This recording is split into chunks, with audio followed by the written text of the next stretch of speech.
Hey guys, welcome to another episode of Tarot Talks. We're talking about the Chariot 7 for this episode, and let's just get right into it. So, intuitively, this is what I'm trying to teach you guys, is just to go with what you feel before you go over the actual meanings of the cards with somebody.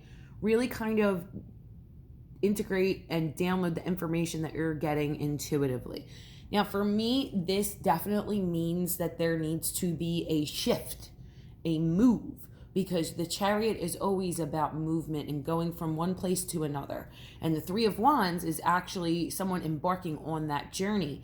But the Two of Swords really brings in an element of emotion and a choice that needs to be made before that needs to happen. So the Arcana rune kind of governs the reading, and it means that there are things brewing and things that have there's potential. Basically, there's a seed that is waiting to be developed that we don't actually see at this time, and it's ruled by Virgo, so we have to be actually washed clean for this seed to actually be able to manifest. Okay, so I feel like things need to be left in the past. Parts of yourself may need to be shed to achieve this certain goal. You might not even know that there is something waiting on the horizon for you, but it all depends on this decision that you make. So this is like a stay or go reading for me. A lot of people will ask you those questions like, hey, I'm not really happy at my job. What should I do? I'm not really happy in my relationship. What should I do?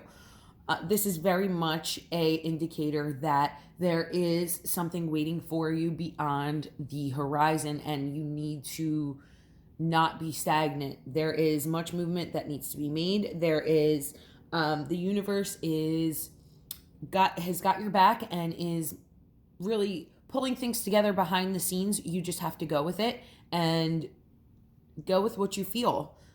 Usually when people aren't happy, that doesn't mean, hey, stay the same. That means something has to change.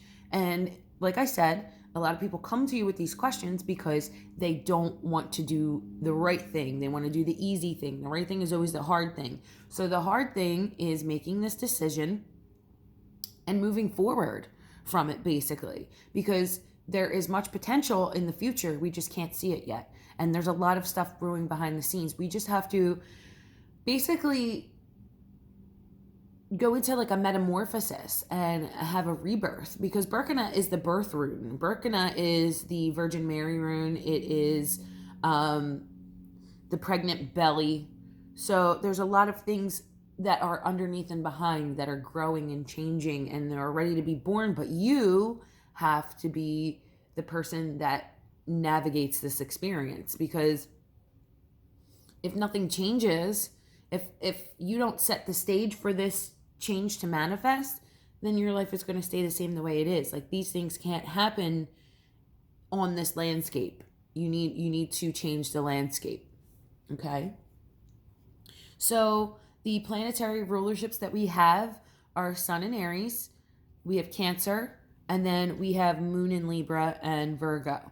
So Moon in Libra is always going to be like a kind of sad decision, something that's heavy on the heart, something that doesn't feel good. It's balance that needs to be restored through a painful decision. And then Sun in Aries is that fire under the ass that gets us ready to do the things we need to do. And then the 7, which is the Chariot, that's actually the perfected work when thought meets action. So it is the manifestation of the thought and the action marrying together and making something happen. It is the perfected child of the lovers. So the male and female principle, when they work together, when they're united, they produce a specimen. Basically, whether it's a person, whether it's a work of art, whether it's a situation that you've been thinking about, something that you want to come to be, a job that you want to come to be, a title that you want to attain by going to school. Like, that all starts, everything starts in the mind. Everything starts in the mind. Oh, hey, I want to, become a photographer one day. That's a thought, okay? But you have to perform the action of going out to get the camera, and you also have to perform the action of being able to learn Photoshop, learn how to print photos. Like, those are all the actions that need to take place for you to manifest the work. Okay, so that's what number 7 really is. So I'm going to change out the cards, and this one's going to be, ew, not a good feeling. Again, this is the broke dick card, and then this actually follows the Two of Swords. So this is the heartbreak that follows the decision that's made by the Two of Swords. But this is a whole different reading now. We have to act like the Two of Swords wasn't even there in the first place. Okay. So this looks like maybe someone has been fired, kicked out, pushed out of a social circle. There's in some way there has been a moving outward, because we have the movement of the 7 of the movement of the Chariot. Okay, and then we have the alienation of the 5 of Pentacles, and then the emotional pain of the 3 of Swords. Okay, so this could have been a breakup because there was another person involved. A lot of times the 3 here is the love triangle.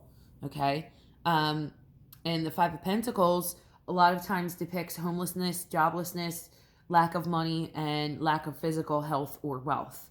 So the Arcana rune is telling us that there is something very, very important that's going to come out of this situation, and it's going to be beneficial to your life, and just to tell you to hang in there, that there is more on the horizon, and just see it through and steady the hand and stay the course, basically. I mean, this is really, if you get the 3 of Swords and the 5 of Pentacles in one reading, it's really not a good feeling. These are cards that you don't want to get. A lot of people say, oh, there's no bad cards in tarot. I mean, for me, I feel like the Tower isn't a good card. 3 of Swords is not a good card at all. The 5 of Cups isn't a good card. And, you know, the 5 of Pentacles, you're going to be able to find some that just really don't feel good. They're not evil or anything like that. But this is going to be a very painful transformation. Okay? And that's really, now we're working on the intuitive feeling of what these cards actually mean. So let me just look at the planetary associations. So this is Saturn in Libra. Again, this is law and balance and restoring balance. And Saturn is definitely harsh. It's definitely going to pierce your heart. It's going to make you feel fucked up. It's going to make you feel unworthy. It's going to put you through the fucking ringer. Saturnian lessons suck. They're the worst. Okay? And then we have Mercury and Taurus. So this is the slowed down version of Mercury. When Mercury meets Taurus, Mercury is, for me, I feel like it's the most powerful planet because it moves the fastest. It's easy to manifest the fastest. It retains more consciousness and more light energy than any other planet because it's the closest to the sun. So it's the most intelligent. It's the quickest. It gets shit done. So this is like shit is not getting done. Things look like they are not coming to an end. I feel horrible right now. This part of my life sucks. Like that's what this card is. So there was your two readings on how to interpret the Chariot with some other things going on around them. And again, I really hope you guys are learning to use that intuitive muscle. Stick with the feeling that you get at first, even if it doesn't make sense to you. Because you know what? If I look at these cards and you look at these cards, we're both going to read them a different way because they invoke a feeling. So I feel like the universe is going to communicate to you the way it needs to for you to convey the message that needs to be conveyed. And that's going to be different for everyone, okay? So you cannot compare yourself to other readers. You are a unique vessel.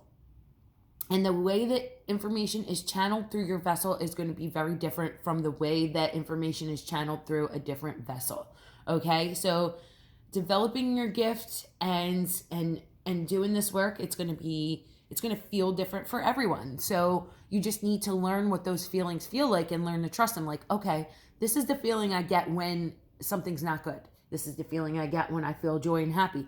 This is what this card actually makes me feel like. And it's all about working with the cards, not being afraid.